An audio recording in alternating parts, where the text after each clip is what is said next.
Hello everyone. In this video, we are going to learn about K-maps for 4 and 5 variables. And before that, if you are new to my channel, please subscribe, like and share to our videos. Please see all videos for more knowledge. So, as we have started digital electronics in our previous video, in this video we are going to continue with K-maps of 4 and 5 variables since we have covered already 2 and 3 variables K-maps in last videos. Okay, so let's get into the video. So first of all, looking into 4 variable K-map, this is the question how they will give to us. So we can see that f of a comma b comma c comma d is equal to sigma m of 3 4 5 7 9 13 14 15. These are numbers, these are called as min terms. Okay, so these numbers will be called as min terms and we can tell it as sigma m, sigma small m. If they given sigma capital M, it is called as max terms. Is it okay? Yeah. So now let's continue. So ఎప్పుడైతే మనకి F of A comma B comma C comma D అని ఇస్తారో మనకు 4 variables ఇస్తున్నట్టు మనం అర్థం చేసుకుంటాం అనమాట. ఓకే, సో 4 వేరియబుల్స్ ఎప్పుడైతే ఇచ్చారో మనం 4 వేరియబుల్ కే మ్యాప్ అయితే డ్రా చేసుకోవాలి.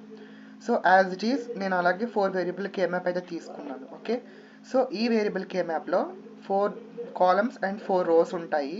ఈ 4 రోస్లో నేను నెంబరింగ్ ఎలా ఇచ్చుకుంటానంటే 0 1 లాస్ట్ నుంచి 2 3 and in the same way 4 5 and last నుంచి 6 7. సో 7 వరకు ఇలా ఇస్తాము, తర్వాత 8 నుంచి 15 వరకు ఇవ్వాలి కదా. సో వాటి కోసం లాస్ట్ రోని ఆక్యుపై చేయాలి. ఫస్ట్ లాస్ట్ రో చూడండి 8 9 again 10 11. In the same way third row 12 13, లాస్ట్లో 14 and next 15. I hope you understood this. And in the same వే మనం ఏం చేస్తామంటే ఇలా రాశాక పైన వేరియబుల్స్ మనకి ఇచ్చినవి ఏబిసిడి కాబట్టి ఈ ఏబిసిడిని ఒకవైపు ఏబి అని ఇంకోవైపు సిడి అని రాసుకుంటాం. అదే 3 వేరియబుల్ కెమ్యాప్ అయితే ఒకవైపు ఏ ఇంకోటి బీసీ, అదే 2 వేరియబుల్ కెమ్యాప్ అయితే A B. Okay, I hope you understood. So మనం ఇక్కడ పైన బార్, ఒకసారి బార్ ఉండి ఒకసారి బార్ లేకుండా ఎలా రాస్తున్నాం అనేది మీకు తెలియాలి అనుకుంటే ఆల్రెడీ మీరు కానీ 3 వేరియబుల్ కెమ్యాప్ ఒకవేళ వీడియో చూస్తుంటే మీకు ఇది ఈజీగా అర్థమవుతుంది. ఒకవేళ చూడలేదు అనుకుంటే నేను ఓన్లీ ఐ కార్డ్స్ అండ్ డిస్క్రిప్షన్లో లింక్ అయితే ప్రొవైడ్ చేస్తాను, ఒకసారి చూడండి. అది అర్థమైతేనే ఇది అర్థమవుతుంది. సో సి బార్ అనేది 0 అని అర్థం. ఓకే, బార్ ఉంటే 0, బార్ లేకపోతే 1. ఓకే, సో మనకు దీని మీనింగ్ ఎలా వస్తుంది? సి బార్ డి బార్ అంటే 0 0, సి బార్ డి అంటే 0 1, సిడి అంటే 1 1, సిడి బార్ అంటే 1 0. ఓకే, ఇన్ ద సేమ్ వే ఇలాగ కూడా ఏబీకి కూడా రాసుకుంటాం. ఓకే, సో ఈ విధంగా 4 వేరియబుల్ కెమ్యాప్ కానీ అర్థమైతే మనకు 5 వేరియబుల్ కెమ్యాప్ అయితే ఈజీగా చేయొచ్చు. సో ఇప్పుడు మనం ఏం చేసాము, ఇచ్చిన క్వశ్చన్లో మనకు కొన్ని నెంబర్స్ అయితే ఇచ్చారు కదా 3 4 5 7 9 13 14 15 అని, వీటిని మిన్ టర్మ్స్ అంటారని కూడా మనం తెలుసుకున్నాం. సో ఎక్కడైతే వాటి రెస్పెక్టివ్ సెల్స్ ప్లేసెస్లో ఎక్కడైతే నెంబర్ సెల్ వాల్యూస్ అయితే ఉన్నాయో వాటి ప్లేస్లో నేను రెస్పెక్టివ్ 1 అయితే పెట్టుకున్నాను అనమాట. సో 3 4 5 7 9 దగ్గర 1 ఉంది కాబట్టి 3 4 5 7 అండ్ లాస్ట్లో 9. ఇన్ ద సేమ్ వే 13 14 15 ఇలా వరుసగా ఉన్నాయి కాబట్టి 1s వచ్చాయి.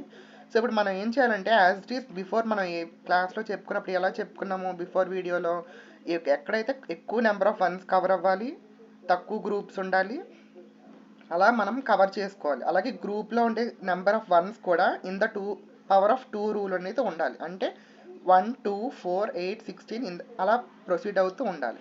సో మనం ఏం చేస్తాము, ఇలా ఈ రెండింటిని ఒక గ్రూప్, ఈ రెండింటిని ఒక గ్రూపు, ఈ రెండింటిని ఒక గ్రూపు, ఈ రెండింటిని ఒక గ్రూప్గా చేసుకున్నాం. Okay, I hope the grouping is clear to you.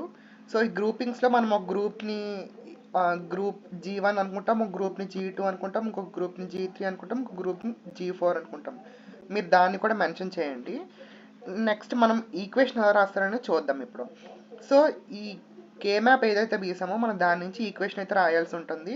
So మనం ఏం చేయాలి ఇప్పుడు, ఈ గ్రీన్ ఉంది కదా, ఈ గ్రీన్కి మనం కే మ్యాప్ ఈక్వేషన్ ఎలా రాస్తారో చూద్దాం.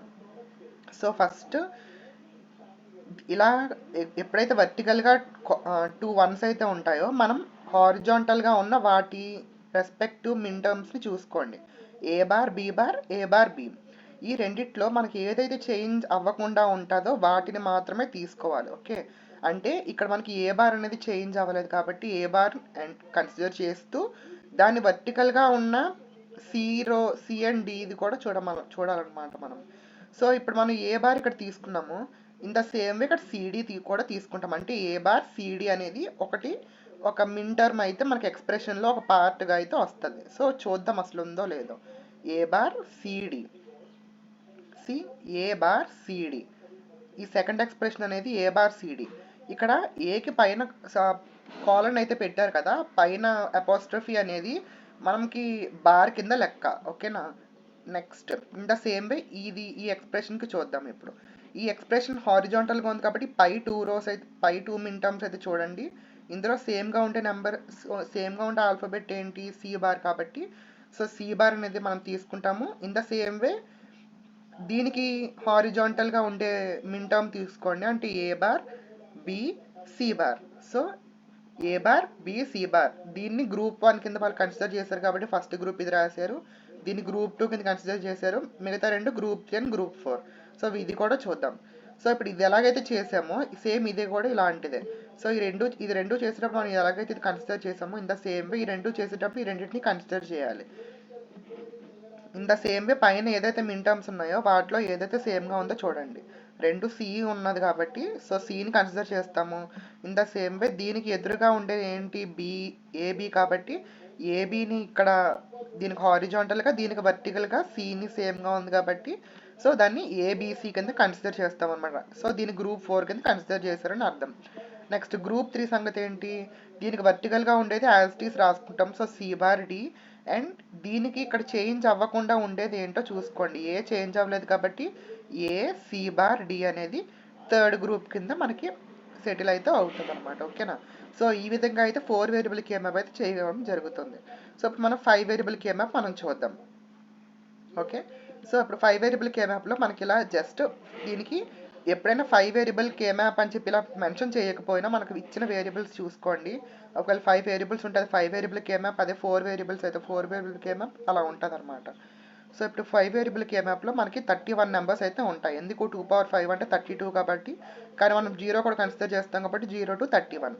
I hope you understood. ఇప్పుడు మనం దీన్ని ఎలా ప్లాట్ చేస్తాం అనేది మన కేమ్యాప్లో చూద్దాం. సో 5 వేరియబుల్ కేమ్యాప్కి మనం 4 వేరియబుల్స్ కేమ్యాప్ అయితే తీసుకోవాలి. సో 5 వేరియబుల్ కేమ్యాప్లో ఫస్ట్ వేరియబుల్ ఏని మనం A=0 అని ఒక 4 వేరియబుల్ కేమ్యాప్ని, A=1ని ఒక 4 వేరియబుల్ కేమ్యాప్ కింద కన్సిడర్ చేస్తాము. అండ్ BCDEని మనం 4 వేరియబుల్ కేమ్యాప్ కింద ప్లాట్ చేసుకుంటాం. ఓకేనా, నెంబరింగ్ ఎలాగైతే 4 వేరియబుల్ కేమ్యాప్ ఇచ్చామో సేమ్ అదే విధంగా నెంబరింగ్ అయితే ఇవ్వడం జరుగుతుంది. 0 0 0 1 1 1 1 0. In the same way BC and DEకి సేమ్ 2 4 వేరియబుల్ కేమ్యాప్స్లో కూడా ఇలాగే ఇస్తాము. కాకపోతే ఇక్కడ డిఫరెన్స్ వచ్చేది ఏంటంటే 2 4 వేరియబుల్ కేమ్యాప్స్ వస్తాయి కాబట్టి ఒక దానికి A=0 అని, ఇంకో దానికి A=1 అని పేరు ఇచ్చుకుంటాం అంతే. సేమ్ అదే విధంగా మిన్ టర్మ్స్ ఏవైతే మనకు నెంబర్స్ ఇచ్చారో ఆ మిన్ టర్మ్స్ని వాటి ప్లేసెస్లో అయితే నెంబర్స్ని ప్లాట్ చేసుకుంటాం. ఓకేనా, ఇది నేను చెప్పక్కర్లేదు అనుకుంటా, అర్థమై ఉంటుంది. సో ఇప్పుడు మనం ఏదైతే మనము ఈక్వేషన్ రాస్తామో ఈక్వేషన్ రాసేటప్పుడు ఎప్పుడైతే చూడండి, ఇప్పుడు ఇక్కడ దీన్ని చూసా గ్రూప్ 1 కింద కన్సిడర్ చేయడం జరిగింది. ఎందుకు, రెండింటిని కార్నర్ బిట్స్ కాబట్టి ఒక గ్రూప్ కింద కన్సిడర్ చేశారు. అలాగే ఇక్కడ ఇది సింగిల్గా ఉంది, ఇది సింగిల్గా ఉంది కాబట్టి దీన్ని గ్రూప్ 2 అండ్ గ్రూప్ 3 కింద, ఇక్కడ సింగిల్గా ఒకటి మిగిలిపోయింది ఆల్రెడీ ఇది పేరప్ అయినా కూడా, సో దీన్ని పేరప్ చేయడానికి రెండింటిని కలిపి ఒక గ్రూప్ కింద కన్సిడర్ చేయడం అయితే జరిగింది. సో వీటిని ఇలా 4 గ్రూప్స్ అయితే తీసుకున్నాం. సో ఇప్పుడు 5th గ్రూప్ గురించి చూడాలి. 5th గ్రూప్ ఏం చేస్తుంది, రెండు కేమ్యాప్స్ని కూడా మనం కంబైన్ చేస్తుంది కాబట్టి సో ఒకదాన్నే మనం తీసుకోవడం అయితే జరుగుతుంది, రెండు అయితే తీసుకోము. సో ఈ రెండింటిని కలిపి ఒక గ్రూప్ 5 కింద అయితే కన్సిడర్ చేయడం జరుగుతుంది. సో ఇది గ్రూప్ 1, గ్రూప్ 2, గ్రూప్ 3 ఇదంతా కలిపి గ్రూప్ 4, ఈ రెండింటిని కలిపి గ్రూప్ 5 కింద అయితే కన్సిడర్ చేసాం. సో వాటి నుంచి ఎలా రాయాలో మీకు తెలుసు కాబట్టి ఇప్పుడు మనం చూద్దాం. సో ఇప్పుడు ఎప్పుడైతే రెండు కాలమ్స్ కూడా ఈచ్ వేరియబుల్ కేమ్యాప్లో ఫుల్ అయిపోయి ఉంటాయో మనం ఏ వాల్యూ అయితే మర్చిపోవచ్చు, మనం రాయక్కర్లేదు. సో ఇప్పుడు మనకి ఇలా చూస్తున్నప్పుడు ఇక్కడ అన్నీ కూడా 0 0 0 1 1 1 1 0 వీటిని ఇంకా పట్టించుకోక్కర్లేదు, ఎందుకంటే వాటి క్యాన్సిల్ అయిపోతాయి కాబట్టి 0 0 0 0 1 1 నెక్స్ట్ 1 1. సో ఇలా అన్ని క్యాన్సిల్ అయిపోతే కూడా మనం ఓన్లీ జస్ట్ ఇది మాత్రమే చూసుకుంటాము. సో ఇక్కడ 1 0 అంటే మీనింగ్ ఏంటి? 1 అంటే ఏం చెప్పాను? బార్ ఉండదు అని చెప్పాను. 0 అంటే బార్ ఉంటుంది, అంటే BC బార్ వస్తుంది. ఓకేనా? సో ఇప్పుడు యాజ్ ఇట్ ఈజ్ ఎలాగైతే మనం చూసుకుంటామో వాటిని ఇక్కడ మనం ఇలాగా బులియన్ ఎక్స్ప్రెషన్ అయితే రాసుకుంటాం. సో ఇప్పుడు నేను ఇందాక చెప్పాను కదా, ఈ గ్రూప్ 5కి మనం ఏం చేసాం, BC బార్ అన్నది మనకి SOP ఎక్స్ప్రెషన్ అయితే అవుతుంది. ఓకేనా? సో అదే విధంగా మిగతా వాటికి ఫుల్ మొత్తం అన్ని టర్మ్స్కి కూడా 5 గ్రూప్స్ కాబట్టి 5 గ్రూప్స్కి కూడా ఇలా మినిమైజ్డ్ SOP ఎక్స్ప్రెషన్ అయితే రాసుకోవాల్సి ఉంటుంది. ఐ హోప్ ఈ వీడియో బాగా మీకు అర్థమైంది అనుకుంటున్నాను. ఐ హోప్ నేను బాగా ఎక్స్ప్లెయిన్ చేశాను అనుకుంటున్నాను. సో ఈ వీడియో కనుక మీకు నచ్చినట్టయితే please subscribe, like and share. Thank you for watching. Bye.